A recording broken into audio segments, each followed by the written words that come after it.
Jumat 19 November pukul 8 malam live di Kompas TV. Saudara, Badan Eksekutif Mahasiswa hingga saat ini masih terus mendukung Permendikbudristek nomor 30 tahun 2021 tentang pencegahan dan penanganan kekerasan seksual.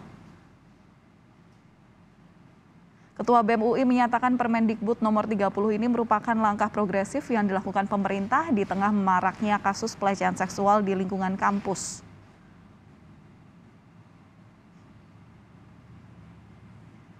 Kemudian menjadi satu dorongan dan jawaban tersendiri agar kampus-kampus lebih tegas dan lebih serius lagi dalam menghadapi atau menyelesaikan masalah kekerasan seksual. Nah, menurut kami Permendikbudristek ini sudah sangat komprehensif karena tidak hanya fokus kepada penanganan atau kemudian misalnya sanksi, namun juga kepada pendampingan, pencegahan sampai ke pemulihan hak-hak korban yang memang sudah seharusnya menjadi fokus utama dalam penanganan kekerasan seksual.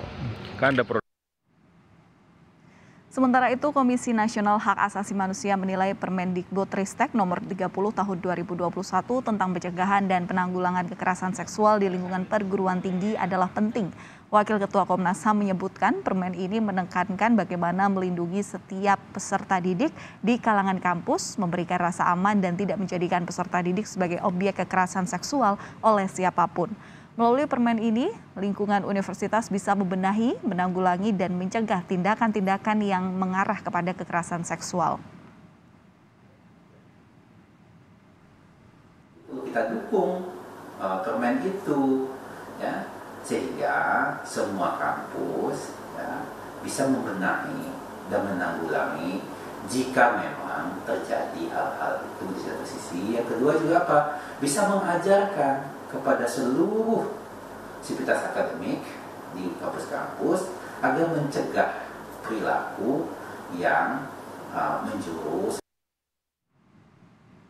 Menteri Pendidikan Kebudayaan Ristek Nadiem Makarim menyatakan kekerasan di lingkungan kampus saat ini mengkhawatirkan. Menurut data yang diperoleh Komnas Perempuan, 27% kekerasan seksual terjadi di lingkungan kampus. Selain itu, dalam survei disebutkan 70% pernah terjadi kekerasan seksual di dalam kampus.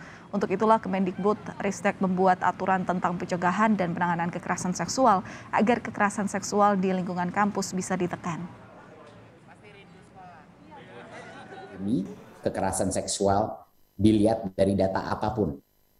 Dari Komnas HAM kita melihat bahwa dari semua aduan yang diterima oleh Komnas Perempuan, 27% yaitu grup yang terbesar diterima di jenjang pendidikan tinggi.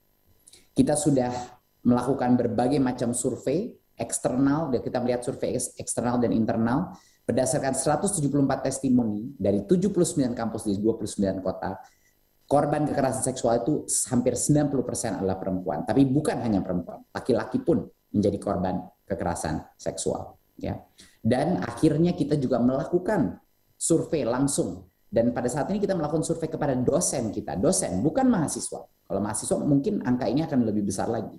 Tapi kita menanyakan dosen-dosen kita, apakah kekerasan seksual pernah terjadi di kampus Anda? Dan 77% merespon ya. Kekerasan seksual pernah terjadi di kampus kita.